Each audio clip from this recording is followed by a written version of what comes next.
안녕하세요. 오늘은 100분 토론 1003회 52시간 대 69시간 근로시간 개편 어디로 가나를 가지고 리뷰를 해보겠습니다. 이 문제는 정말 대부분의 삶과 직결적으로 연결되는 중요한 부분이죠. 그래서 많은 분들도 중요한 주제임에도 불구하고 이번 토론에 대해 이 많은 아쉬움을 표현해서 저도 많이 아쉽습니다.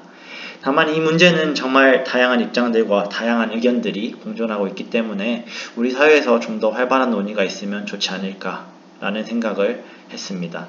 이 리뷰에서는 이 각 패널별로 나누어서 그들이 한국 사회에서 서 있는 위치, 어디에 서 있고 어떤 경력을 가졌으며 그리고 방송에서 어떤 주장들을 했는지를 살펴보고 저나 여러분들이 또 가지고 있었던 이 생각해 볼 만한 의견들을 한번 공유해 보는 시간을 가져보도록 하겠습니다.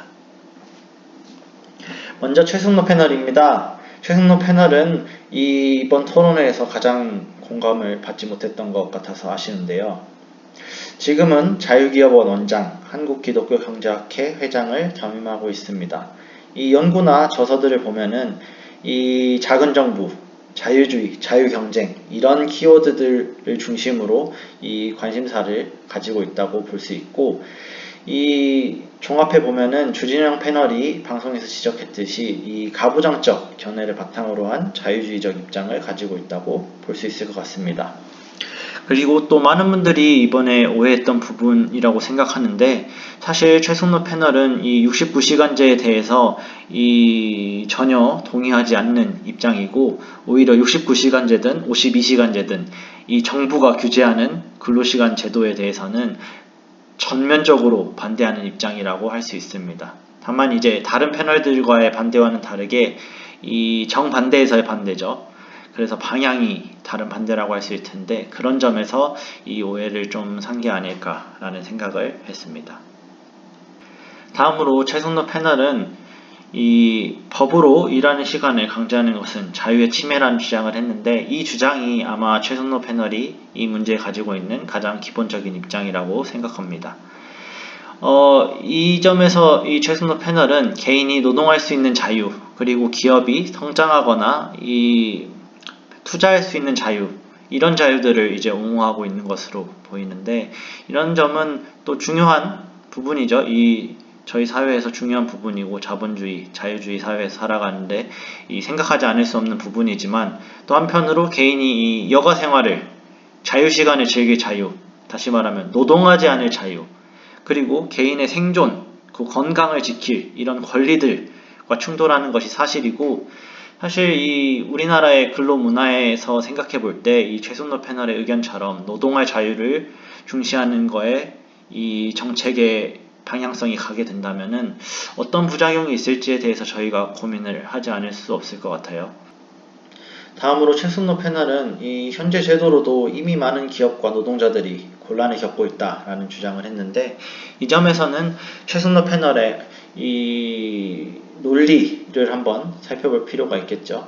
그 점에서 보면은 이 현행제도 52시간제로 인해서 근로시간이 제한이 되고 이 제한 때문에 이 기업들의 활동이 방해가 되는 거죠. 그래서 이제 대기업도 이 곤란을 겪고 중소기업 같은 경우는 심할 경우에 망하는 경우가 발생하고 이런 경우와 함께 노동자들 역시 근로시간이 제한되니까 임금이 감소하고 이런 로직의 고리가 완성이 되는 것 같은데 제 생각에는 최승로 패널이 없는 사례를 가져와서 우기는 거라고 생각되지는 않고 그런 사례가 있겠죠. 52시간 제도를 시행한 이후에 이제 여러 가지 제약 때문에 망한 중소기업의 사례들이 있을 텐데 그것이 이제 52시간 제도에 얼마만큼 영향을 받았는지 그리고 다른 요인들이 무엇이 있었는지에 대한 추가적인 조사나 연구가 필요할 것이라고 생각이 되고 그리고 최승로 패널이 말한 것처럼 정말 이제 52시간 제도의 근로시간 제약 때문에 문을 닫는 기업이 있었다라고 하더라도 그런 사례가 정말 일반적인 사례인지에 대해서는 또 한번 저희가 고민해 볼 문제라고 생각합니다. 그 다음으로 최승로 패널은 새로운 제도, 즉 69시간제는 노동자의 총 근로시간에 변화를 주지 못한다 라고 주장을 했고 이런 점에서 최승로 패널은 사실 이 총 근로시간에 변화를 주지 못하는 69시간제, 52시간제 이 것들에 대해서 모두 부정적인 견해를 가지고 있습니다. 다음으로 최순로 패널은 이 추가 근로에 대해서는 노사가 합의하여 결정할 사항이 아니다 라고 이제 주장을 했는데, 이 말은 다시 말해서 근로시간 결정은 정부의 역할이 아니고 이해 당사자인 사측, 그러니까 기업이죠. 그리고 노동자 측, 이 개인들이 결정할 문제라고 주장했습니다. 이 주장은 이제 다음 주장이랑 함께 보면 좋을 것 같은데, 이 다음 주장에서 이 최순로 패널은 이 노사합의는 입법 과정에서 중요하지 않다라는 다소 공감을 받기 힘든 주장을 이어갔습니다. 이 점에서 보면은 최순로 패널의 이 사고의 흐름이 이해할 수 있는 부분이 있지 않을까. 그러니까 최순로 패널이 말하고 싶은 부분은 이런 것이죠. 이제 입법이라고 하는 것은 사실 국회가 전담해서 해야 할 일이고, 그리고 정부 같은 경우는 뭐 어느 정도의 의견 수렴은 할 수 있지만, 그리고 이제 정부가 정책을 시행할 때 이 법이 어떻게 진행될 것인지에 대한 시나리오를 짜고, 그리고 실태 조사를 하고, 그거에 대해서 국회 측과 의견을 교환하는 이 각자의 고유한 영역이 있다라고 이해를 하는 것 같습니다. 그런 점에서 이제 최순로 패널은 개인, 기업, 국회, 정부 이런 사회의 다양한 구성 요소들이 각자의 고유한 역할이 있고, 그 역할에만 충실하면 이제 사회가 잘 돌아갈 수 있다라고 생각을 하는 것 같은데, 이 점에서 최순로 패널은 이제 작은 정부를 지지한다고 볼 수 있겠죠. 그런 점에서 이제 정부를 대변하고 있는 정순국 패널과도 의견이 다르다고 할 수 있습니다. 근데 사실 작은 정부를 지지한다는 게 쉬운 일은 아닙니다. 이 작은 정부를 지지한다는 것이 이 사실상 정부, 국가의 권력을 축소하자, 제한하자라는 주장이기 때문에 사실상 집권 세력에서 나오기 힘든 주장이고, 대부분의 정치인들, 특히 우리나라 정치 같은 경우는 이 두 거대 야당이 각자 여당과 야당을 돌아가면서 하기 때문에 이런 주장을 하기가 쉽지가 않고, 국가가 무엇을 해줘야 되는가에 대해서 무게가 집중돼 있죠. 그래서 가끔 이제 이 작은 정부를 지지하는 주장을 하는 정치인들이 있는데, 그때 이 분들의 포지션을 잘 살펴보면은 야당일 경우가 우연치 않게 많은 것을 발견할 수 있을 겁니다. 그런 점에서 이분들이 여당으로 돌아갔을 때 이 주장을 관철하고 있는지, 아니면은 또 새로운 국가가 이 국가 발전 혹은 복지를 위해서, 혹은 어떤 개인의 권리를 위해서 어떤 역할을 해야 된다라고 주장을 하는지는 또 이 그 정치인을 저희가 바라보는 하나의 이 판단 기준이 될 수 있을 거라고 생각합니다.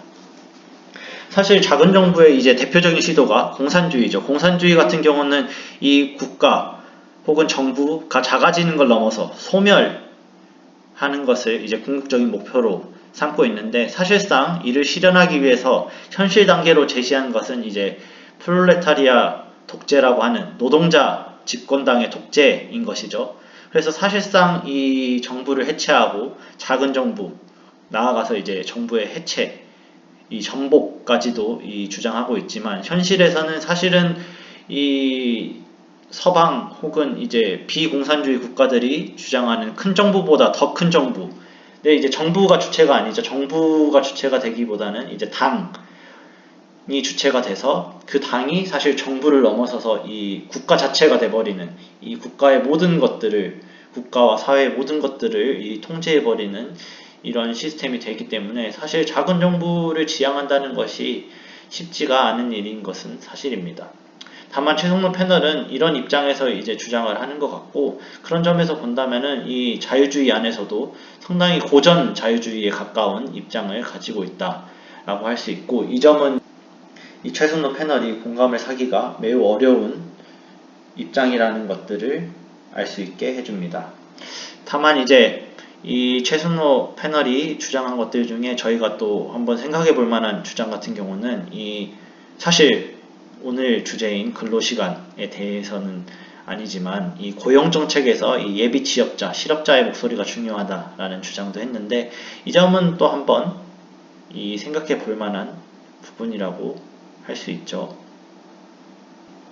다음으로 정세현 패널입니다. 정세현 패널은 현재 충남대학교 경제학과의 교수로 재직 중에 있고, 이번 토론에서는 사실상 이 윤활유가 되어서 저희가 이제 이 문제에 대해 이해하기 쉽게 여러 정보들을 제공해준 측면이 있어서 상당히 토론에 도움이 되었다고 저는 생각을 했습니다. 그리고 이분의 연구를 보면 이제 복지국가, 그리고 이제 분배 정책을 어떻게 할 것인지, 그리고 이런 것들을 이제 거시적인 측면에서, 제도나 구조적인 측면에서 어떻게 시행할 수 있을지를 고민하는 분이라고 할 수 있습니다. 정세현 패널은 이제 현재 사회 분위기에서 이 정부의 정책 의도, 이 69시간제를 도입하는 의도가 적용되기 힘들다라는 점을 주장했는데, 사실 이 현재 사회 분위기라는 것이 패널들 간의 의견이 가장 안 맞았던 부분이고, 이번 토론이 이 아쉬움을 많이 샀던 가장 근본적인 원인이 아닐까라는 생각을 했습니다. 사실 시청자들과도 시각 차이가 상당히 있었죠. 지금 제도에서 이 69시간 이상 일하는 경우가 이미 많이 있는데 69시간을 실제로 도입하면 어떻게 될 것인가에 대한 걱정이 많았던 것 같습니다. 그래서 이제 아무리 제한적이더라도 이 상한선 자체를 높이려는 시도, 이런 것들이 지금 우리나라 사회에서 적절한 것인가 라는 의문 제기가 이 시청자분들이나 이 69시간 제도에 반대하는 패널분들에게서 주된 주장으로 나왔던 것 같아요. 그리고 그 다음으로 이제 유럽의 총연간 노동시간이 낮음을 전제하고 이제 유럽의 노동정책을 이해해야 된다라고 주장했는데, 이 부분은 정승국 패널이 이제 주장하는 것들에 대한 주요한 방박으로 사용되었던 것 같습니다.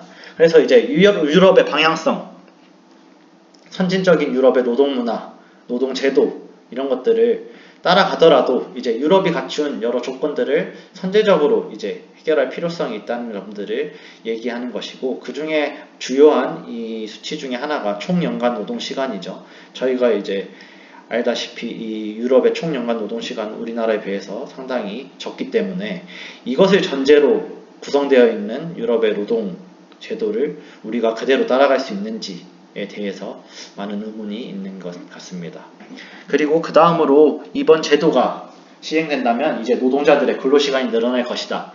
이제 첫 번째 주장과 이어지는 현재 한국 사회 분위기에서 이 제도가 어떻게 시행될 것인지에 대한 고민인데, 이 부분에 대해서는 많은 고민이 있고, 이미 이제 법의 빈틈을 노리는 기업이 많은 상황에서 사실상 제한을 높여서 틈을 더 벌여주는 게 아닌가라는 의문들을 많이 하고 계시죠.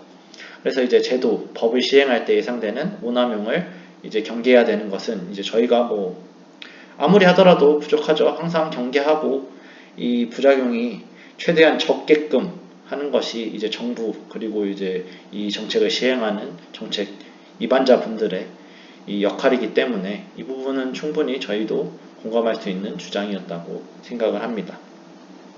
그리고 그 다음으로 이제 현행 제도로도 이미 주 64시간까지 노동이 가능하다라는 이제 주장은 아니죠. 이건 어느 정도 제도적으로 사실이라고 할 수 있고, 그렇기 때문에 이제 굳이 69시간제로 늘려야 되나, 그 점에 대해서 이 문제 제기를 했고, 대부분의 분들이 이 부분에 대해서 공감을 했던 것 같습니다.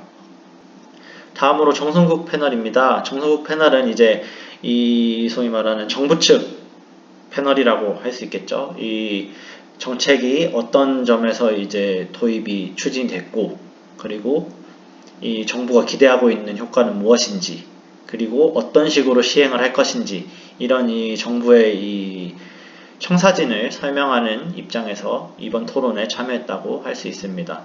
지금은 이제 고려대 노동대학원의 개건 교수로 계시는데, 사실은 중앙승가대학교 사회복지학 전공 교수로서 오랜 시간 재직을 하셨어요. 그런데 이제 이번에 이번은 아니지만 정년이 되셔서 이제 은퇴를 하시고 이 개건 교수로서 이 출강을 하고 계시는 것 같습니다. 그래서 이제 이분의 주장을 한번 살펴보면은, 이번 69시간 제도는 같은 근무 시간을 더 유연하게 만들자는 취지라는 이제 정부 정책의 이 의도를 설명하고 있습니다. 그래서 이제 사실 총 근무 시간이 더 느는 것은 아니라는 주장을 했는데, 이게 규정상으로는 맞죠. 이제 제도적으로는 이게 총 근무 시간은 그대로고, 이제 비상시에 이제 정말 이제 근무가 좀 더 필요할 때 좀 더 일을 할 수 있게 이 유연성을 늘린다. 이제 제도적으로 그런 부분들을 좀 손을 본다라는 점을 이제 계속 얘기를 하고 있는데, 이제 다른 패널 분들이나 뭐 저희나 이게 제도적으로는 그렇다라는 것을 이제 뭐 이해는 하죠. 다만 이제 문제는 이 실제로 우리 현장에서 이 제도가 어떻게 적용이 될 것인가에 대해서 의문을 표시하는 것이고, 그 점에서 이제 많은 분들이 이 악용될 소지가 많다라고 생각을 하시는 것 같아요. 다만 이제 정부의 의도 자체는 이 유연성을 좀 더 늘리기 위해서 했다는 점, 이 점을 이제 얘기를 한 것 같고, 두 번째로 이제 그래서 이제 많은 분들이 우려하는 이제 악용에 대해서 이제 정부도 생각이 없는 게 아니다. 이 단서 조항이 있다. 그래서 나오는 주장이 이제 노동조합과 근로자의 동의가 있어야만 이 정책은 실행될 수 있다. 그러니까 이 노동조합이 있는 데에서는 노동조합의 동의, 그리고 나아가서 이 근로자 개인의 동의가 있어야만 이 연장 근무가 가능하다라는 점을 이제 얘기를 하고 있는데, 좀 더 이 비슷하죠. 이 근로자의 교섭 능력을 이제 대전제로 하고 있는 것인데, 이 근로자의 교섭 능력이 우리나라 사회에서 어느 정도 힘을 가지고 있는가에 대해서는 이제 뒤에서 한꺼번에 얘기를 하는 게 좋을 것 같아요. 왜냐하면 이 근로제도 개혁에 있어서 가장 중요한 이 시각차를 보이는 것이 이 근로자의 교섭 능력인 것 같아서 뒤에서 한꺼번에 얘기를 하도록 하겠습니다. 그 다음으로는 이제 특정 업종에서는 이제 이러한 유연한 근무 체제가 필요하다.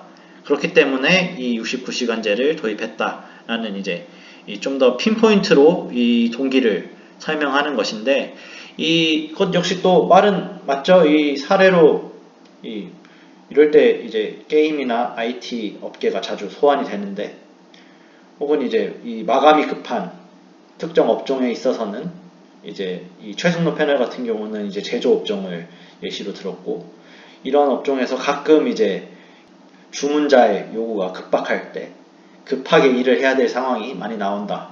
이런 점은 맞고, 그런 점에서 이제 노동의 유연성이 필요한 것은 맞는데, 이런 곳에서조차 이제 이 일주일에 69시간 혹은 그걸 오버해서 일하는 것이 맞는지에 대해 의문이 들고, 사실 실제로 이 제도 안에서는 지금 52시간제 혹은 다른 분들이 이제 설명해 주신 것처럼 64시간제가 지켜지고 있는지에 대해 지금 그 자체에 지금 의문이 있는 상태죠. 69시간제가 나오기 전에 이미 69시간제에 맞춰서 일하는 혹은 69시간보다 많이 일하는 사람들이 이미 있는 상황에서 이 69시간 일하는 것을 합법화했을 때 어떻게 됐을지에 대해서 이제 모두가 걱정을 하는 것이라고 생각합니다.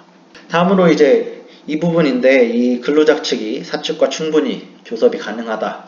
이게 이제 이 시각차의 핵심인 것이죠. 이 정성국 패널이나 이 최승로 패널 같은 경우는 근로자들이 충분히 자신의 권리를 지킬 수 있고 교섭을 할 수 있는 능력을 갖추고 있다라고 생각을 하는 것 같고, 이제 이 많은 시청자분들이나 이 저나 다른 패널분들 같은 경우는 이게 과연 가능할까? 개인이 자기가 원하는 날을 쉬고 원하는 근무 시간을 갖는 것이 가능할까? 라는 의문이 계속 있는 것이죠.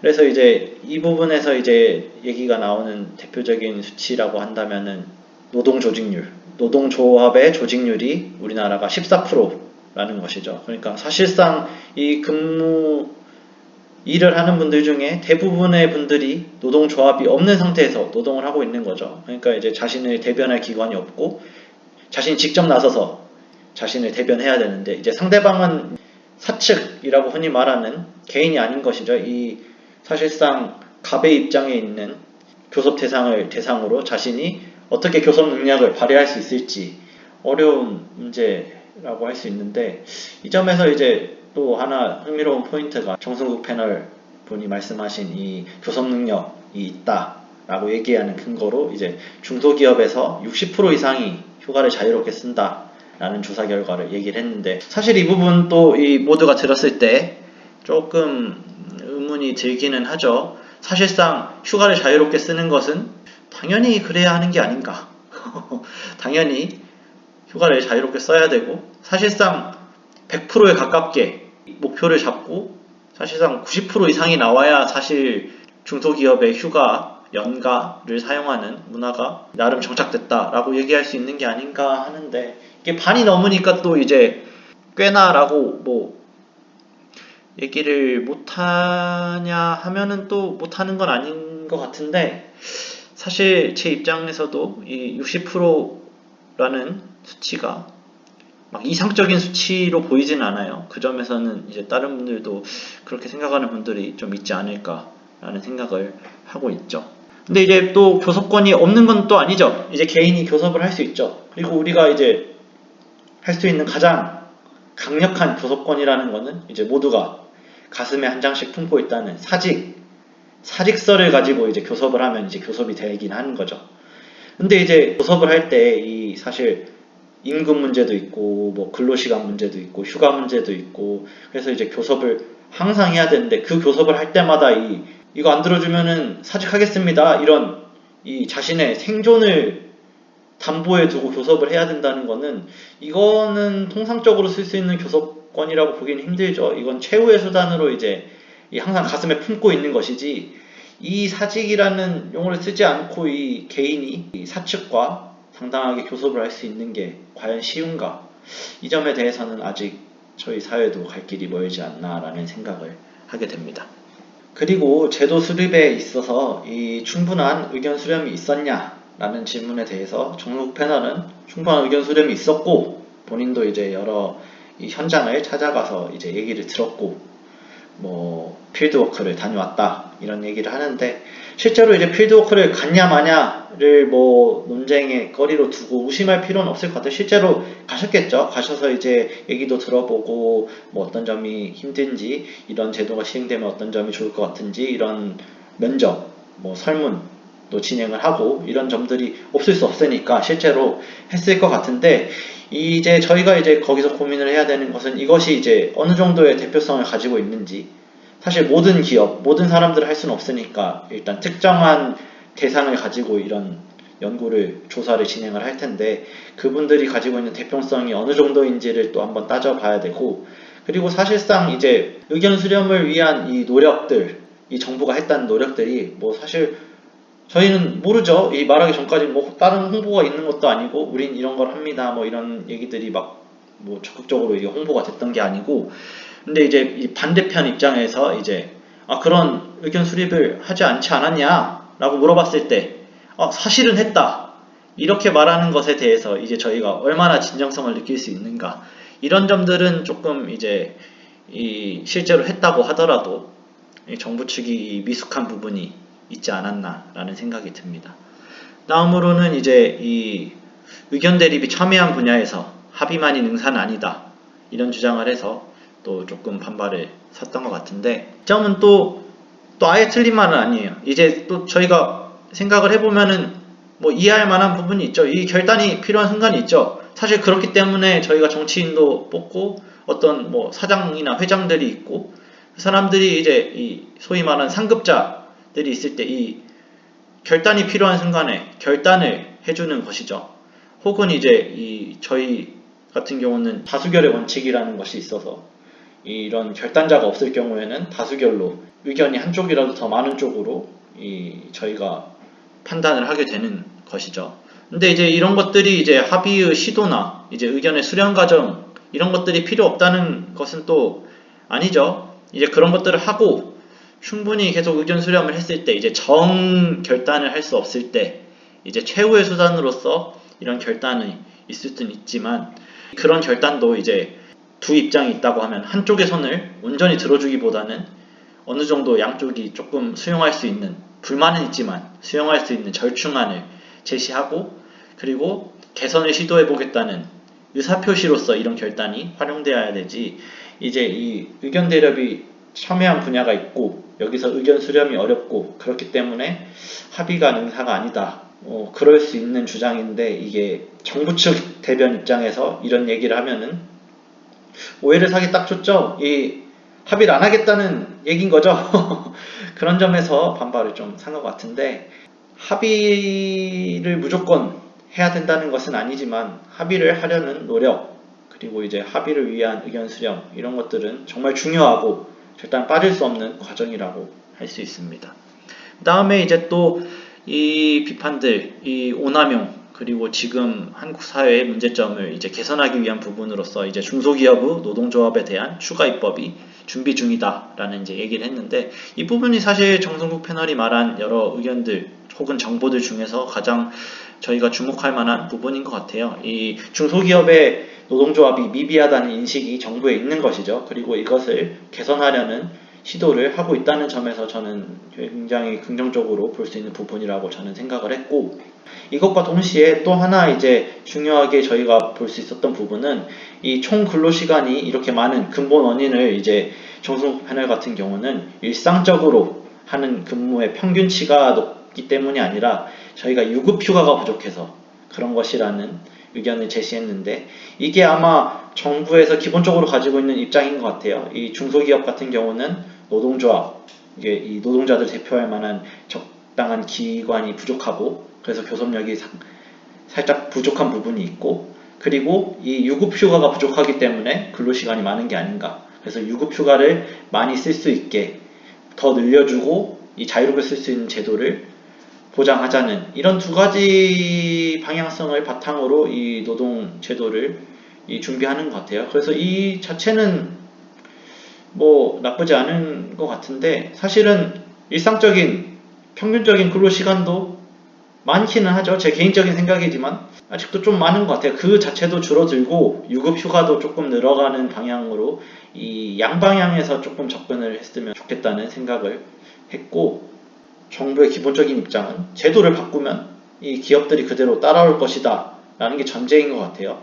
사실 지금도 이제 뭐 정부 입장에서 부족하다고 여겨지는 유급휴가가 이제 다들 있죠. 근데 이제 이 대기업 같은 경우는 이제 좀 더 상황이 낫겠지만, 중소기업 같은 경우에는 이 유급휴가든 연가든 있다고 해서 지금 있는 것도 사실 자유롭게 쓰기 힘든 분위기가 있는데, 그런 상황에서 이제 제도적으로 유급휴가를 더 줘라 해서 유급휴가를 늘렸을 때 이거를 실제로 잘 쓸 수 있는지, 그래서 결국은 이제 대한민국의 이제 근로 상황에서 이 제도적으로 보장된다는 것들이 실제로 보장될 수 있는지에 대한 이 많은 분들의 이 불안감을 해소해 주는 게 사실은 근본적으로 이 부분을 해소할 수 있는 중요한 부분이라고 생각을 하고, 이런 점에서 근로자들의 입장 그리고 혹은 이 시각차를 좁혀 나가서 정부가 근로자들의 시각을 바탕으로 이 정책에 대한 접근을 해주는 게 참 중요하다고 생각을 하게 됐습니다.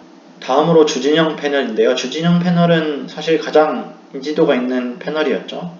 그래서 이제 전 하나투자증권 대표이사로서 지금은 이제 여러 경제정책에 대해 상당히 날카로운, 사실 정권을 따지지 않고 뭐 이전 정권이든 지금 정권이든 이 문제가 있는 경제정책에 대해서는 매우 날카롭게 논평을 해주는 일종의 논객으로 활동을 하고 계시고, 이번 토론에서도 상당히 많은 공감을 받은 것처럼 보여요. 다만 이제 이번 토론 같은 경우는 이제 정책 자체에 대한 의견 같은 경우는 이 정세훈 패널께서 이제 상당히 많은 정보와 함께 주진영 패널이 하고 싶은 얘기를 해줘서, 사실 이 정책 자체에 대한 논평보다는 이제 정책 수립 과정에 대한 아쉬움을 주로 표현하는 것에서 그쳤던 거라고 저는 이해를 했습니다.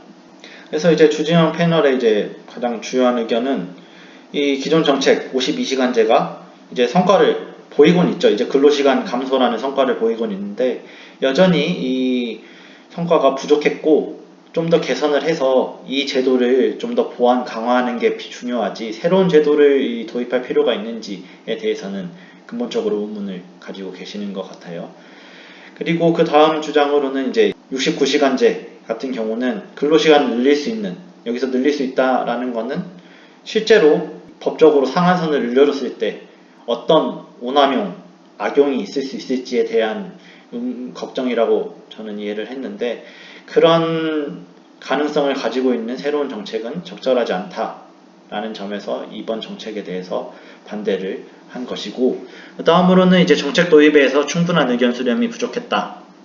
그래서 이제 사실 주진영 패널이 이번 토론에서 주되게 얘기했던 부분이고, 저도 많이 공감을 했는데, 사실 이제 이번 토론에서도 마찬가지였죠. 그러니까 사실 주진영 패널이 말씀하시는 아쉬운, 이번 정책 결정에서 의견 수렴에 대한 아쉬움은 그대로 이번 토론에서 나타났던 것 같아요. 그래서 이제 정부나 기업, 그리고 노동자, 노동조합, 이런 다양한, 그리고 이제 그 외의 국민분들, 다양한 시각차를 여전히 해결하지 못했기 때문에 이게 합의점을 찾으려고 해도 이 기본 전제가 다르기 때문에 이 찾을 수가 없는 이 상황에 대한 아쉬움을 토로한 것 같고, 저도 그 부분에 대해서는 꽤나 공감을 했습니다. 그리고 이제 또 주목하게 볼만한 의견으로서는 이제 대기업의 노동조합을 얘기를 하셨는데, 이 대기업의 노동조합이 정말 근로자의 의견을 제대로 반영하고 있는지, 흔히 저희가 이제 귀족노조라고 얘기를 하는데, 이 노조도 어느 정도의 이 이익 집단, 모든 노동조합이나 모든 집단들이 이익 집단의 성격을 가지고 있긴 하지만, 이제 여기서 말하는 이익 집단이 됐다라는 것은 이 노동조합에 크게 활동을 하지 않고 그냥 이제 소속만 돼 있거나 소속이 안 돼 있는 같은 기업 안에서의 노동자와는 또 다른 이익 집단이 됐다라는 얘기인 거죠. 이 부분도 어느 정도 귀 기울여 들을 필요가 있을 것 같아요. 그래서 이제 저희가 이제 이런 노동제도, 근로제도 얘기를 할 때 단순하게 이제 기업, 노동자 이렇게 양측의 의견을 조율해야 된다라고 하지만, 그 안에 또 다양하게 이제 나눠볼 수 있죠. 대기업에서는 이제 지금 말하는 이제 정규직의 노조에서 소속돼 있어서 노조 활동을 좀 강하게 하시는 분들이 있고, 또 이제 그냥 그렇지 않고 정규직으로 잘 다니는 분들이 있고, 또 대기업에도 비정규직 분들이 있죠. 그런 분들의 의견은 또 다를 것이고, 또 중소기업으로 가면 이제 노조에 가입된 분들이 이제 소수가 되고, 노조 자체가 있는 곳들이 소수가 돼버리니까 이런 노조 활동하는 분들이 있고, 그냥 정규직 분들이 있고, 또 이제 여기서도 비정규직 분들이 있고, 이런 다양한 이 노동자의 이 스펙트럼이 있으니까 이 스펙트럼을 이제 다양하게 의견을 수렴할 필요도 있다고 저도 생각을 합니다. 그리고 이제 이 라이브 채팅이나 댓글에서도 이제 좋은 의견들이 있어서 몇 개를 이제 가져와 봤는데, 많은 분들이 이런 얘기를 한 것 같아요. 다양한 입장에서 의견 수렴이 안 됐다. 이 토론에서도 다양한 입장이 반영되지 못했다.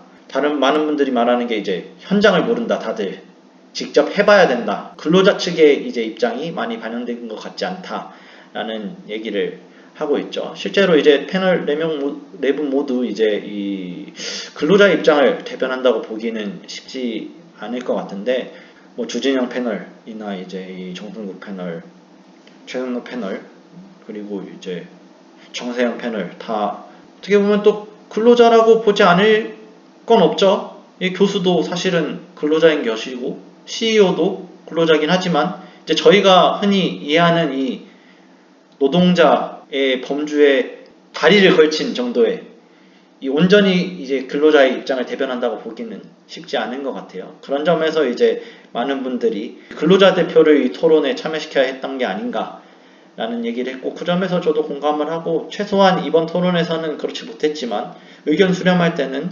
이런 다양한 노동자분들, 근로자분들의 의견이 취합이 돼야 된다는 생각을 저도 했습니다. 그리고 포괄임금제에 대해서도 이제 많은 분들이 의견을 주셨는데, 이 포괄임금제도 의도는 이제 좋았죠. 의도는 좋았는데 이게 악용될 여지가 있었고, 실제로 어느 정도 악용된 면이 있어서 이 논쟁의 여지가 생겼던 것 같은데, 주진영 패널이나 정세영 패널은 이제 폐지를 해야 된다라는 입장인 것 같고, 정승국 패널은 유지하되 이제 이 오남용을 막아야 된다라는 입장인 것 같아요. 그래서 포괄임금제 같은 경우는 사실은 이제 근무 시간이 불안정한 사람들의 생계나 성과를 보존해주기 위한 제도였죠. 근데 이제 지금 악용되는 경우에서는 추가 근무에서 이제 임금을 더 안 주는 용도로 사용하고 있어서 이게 문제가 되는 것 같은데, 사실 이 포괄임금제는 어느 정도 전문성이나 희귀성을 가진, 흔히 지금 이번 토론에서도 논쟁이 됐지만 교섭권을 가진 노동자들이 활용할 수 있는 것들이죠. 대표적으로 이제 교수 혹은 작가라거나 작곡가라거나 이 희귀성이 있는 것이죠. 정말로 이제 나 안 해 라고 배째할 수 있는 이런 말하면 슈퍼을인 사람들이 이 포괄임금제를 통해서 이 자신의 생계도 보장받고 어느 정도 이제 고용 측이랑 이제 얘기를 할 수 있는 제도인 건데, 지금 우리나라에서는 사실 근무 시간을 다 파악할 수 있는데도 포괄임금제를 적용을 해버리는 기업들이 있는 거죠. 그래서 그 부분에 대해서 이제 많은 분들이 이런 악용이 아닌가라는 생각을 하고 있고, 그 점에 대해서는 저도 많이 공감을 하고 포괄임금제가 확실히 개선될 필요가 있다. 그래서 제 생각에는 우리나라에 아직 이른 제도는 아니었을까. 하지만 또 최종적으로는 필요한 업종도 있지 않나, 이 필요한 제도이긴 하지 않나 라는 생각을 동시에 해봤습니다. 그리고 이 다른 또 볼만한 쟁점들이 있었는데, 이 한 분은 이제 유럽에서의 이 노동 문화가 또 좋아 보이기도 하지만 또 업종이나 이 상황, 지역이나 뭐 각 국가, 유럽도 한 나라가 아니니까 국가별 뭐 여러 다양성이 또 있다라는 얘기를 했는데, 그런 점은 또 저희가 또 사실 눈여겨볼 만한 부분이긴 하죠. 우리가 이제 사실 근로제도도 마찬가지고 다른 정책을 도입할 때 사실 미국이나 유럽, 흔히 이제 유럽 대륙과 영미권 이런 법 제도를 발전시킨 두 가지 큰 틀이 있고, 그 안에서 어떻게 법이 제정되었고 제도가 추진되었는지를 연구를 하는데, 그 안에서 사실은 이제 유럽은 선진국이고 모범 모델이다 이런 식으로 단순하게 해석되는 경우가 많은 것 같아요. 그래서 유럽이 하고 있으니까 우리도 이제 장차 따라가야 된다 라고 했을 때, 이게 또 설득력을 얻죠. 설득력을 얻어서 이제 납득을 하기 때문에 그런 주장들, 그런 근거들이 있는 거고, 이번에 정성국 패널께서 이제 유럽 사례를 계속 들어오는 것도 지금 이제 현 한국 사회와 아다리가 지금 좀 안 맞을 뿐이긴 하지만 최종적으로는 이쪽을 따라가야 되는 게 아닌가라는 생각을 하고 있기 때문에 이제 계속 그런 사례를 가져온 것 같은데, 사실 유럽도 이제 문제가 많죠. 지금 연금제도 개혁으로 프랑스에서 지금 시위도 일어나고 있고, 저희가 이해하는 것처럼 정말 선진국이고 모범 모델이고 훌륭한 노동제도를 가지고 있다면 지금은 이제 파업도 없고 행복하고 편하게 잘 살아야 되는데, 아직도 이제 이 노동 문제, 근로제도에 대해서 이 진통이 있고, 독일 같은 경우도 이제 항상 파업이 일상 다반사로 일어나고, 그래서 이제 기차를 타다 보면은 기차가 지연되거나 이 막히는 경우가 정말 자주 일어나기 때문에 악명이 또 높죠. 이런 점을 본다고 하면은 유럽도 사실은 이 최종점에 다다르지 못했고, 이 업종이나 이 국가별로 다양한 문제들, 다양한 이 걱정거리들을 가지고 있을 것 같은데, 이런 점들을 이제 저희가 이제 뭐 선행 케이스로 연구하는 것, 조사하는 것은 참 의미가 있죠. 근데 이제 단순히 유럽이 했으니까 저희도 따라가야 됩니다, 이런 주장이 설득력을 얻지 않았으면 좋겠다라는 이 개인적인 희망이 있습니다. 그리고 어떤 분은 이제 생산직원과 사무직원과 같은 근무 시간에 적용해야 한다고 생각하시나요? 이렇게 질문을 모두에게 던졌는데, 저는 이제 이 질문이 어떤 걸 의도한 것인가 라고 조금 생각을 해봤는데, 이 노동 강도에 대한 질문인가? 라고 생각을 해봤습니다. 그래서 사실 생산직 같은 경우는 조금 더 위험한 경우도 있고, 주로 이제 힘을 요구하는 일들이 많고, 반대로 사무직 같은 경우는 이 정신력을 요구하는 일들이 많기 때문에 이 노동 강도를 판단하는 기준 자체가 다르죠.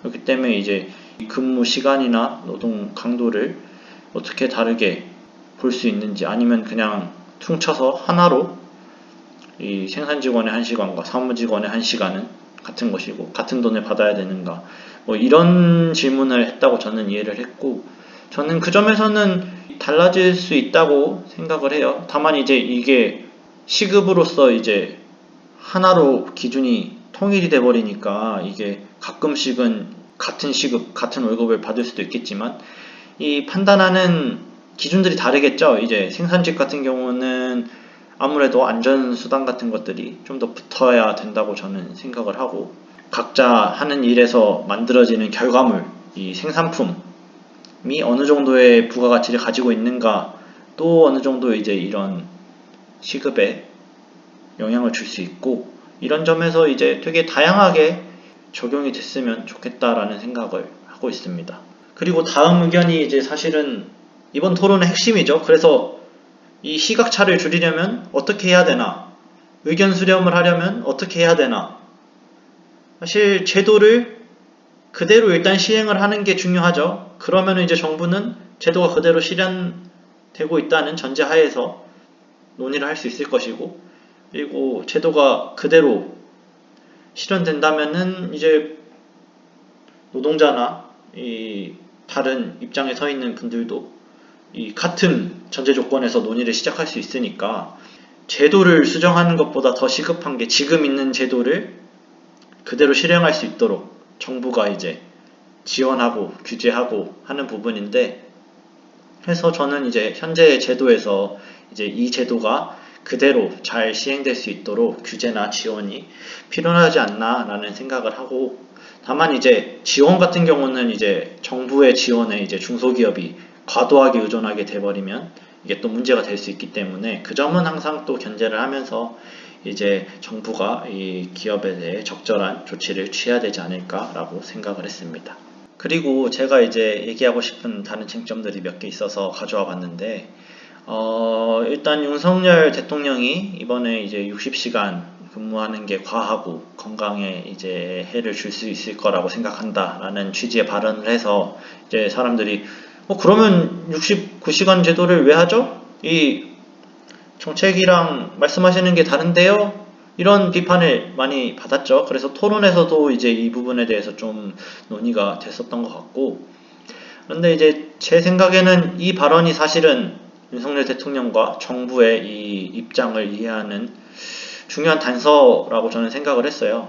그래서 사실 이분들이 이해하는 69시간 제도라는 것의 취지는 정말 유연성에 있는 게 아닌가라는 생각을 했고, 여기서 말하는 이 유연성을 늘린다는 것은 이미 52시간 제도가 잘 시행되는 경우가 많고, 그 안에서 이제 특수한 업종 같은 경우는 이제 이런 유연성이 필요하기 때문에 이 유연성을 높여주자라는 것이지, 이 제도로 이제 이 발생할 나비 효과, 더 큰 악용이나 현 제도에서 이미 52시간 혹은 64시간을 넘어 근무하는 상황에 대해서는 이게 일반적이지 않고 매우 희소한 경우로 지금 정부에서 이해하고 있는 게 아닌가. 이게 지금 일반적인 이제 저희와 큰 시각차를 보이는 부분이 아닌가라는 생각을 하게 됐습니다.